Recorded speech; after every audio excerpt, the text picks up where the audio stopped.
Childhood obesity, or actually obesity in general in the United States, has gone up dramatically in the last 30 years. I think a lot of it is food.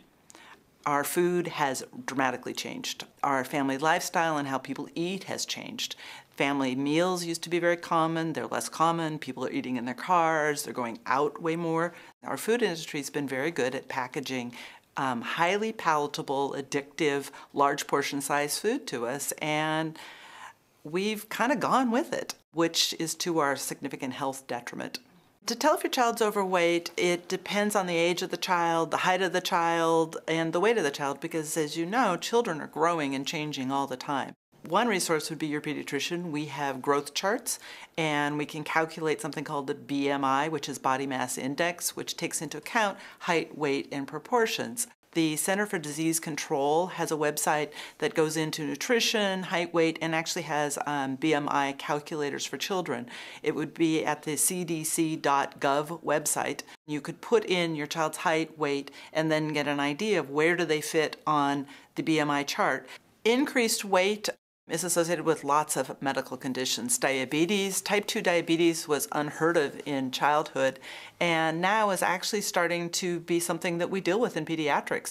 Increased lipids, cholesterol. There's the social implications. The kids that are overweight feel uncomfortable. They don't feel like turning out for sports. They don't like to go to PE. Those are probably the main things that we worry about in the beginning, but you know, as you go on, it's harder to be a normal weight adult if you've been an overweight child. There's an increased incidence of cancer if you have an increased weight, heart disease later on. So there are health implications that just go on and on and on. Start looking at how your family is eating, because obesity in a child is not a child's problem, it's a family system problem. Children who don't have family dinners are more likely to be overweight.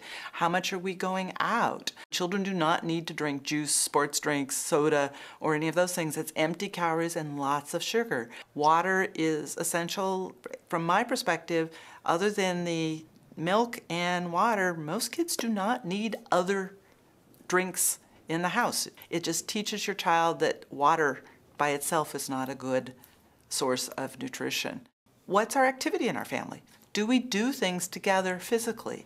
And if not, why not? Why aren't we getting outside and playing ball together, riding bikes together? A healthy diet for children is a healthy diet for humans. So it is whole grains, things that say actually whole grain on the package. Bread that is whole grain, you cannot mush down into a little bitty ball. So if your bread mushes down into a goo ball, the odds are it's not whole grain. It doesn't have any fiber in it. Fruits and vegetables. Recommended would be for an adult 5 to 10 servings a day. And the average American gets 1 or 2. Lean meats, lean dairy. So again, looking at calcium intake. Are they getting yogurt, cheese, non-fat milk? I always figure that if my grandparents wouldn't recognize this as food, it probably isn't food. It's been a processed food product that has been put on the market, and our marketing departments in the food industry are very good at getting us to want their foods.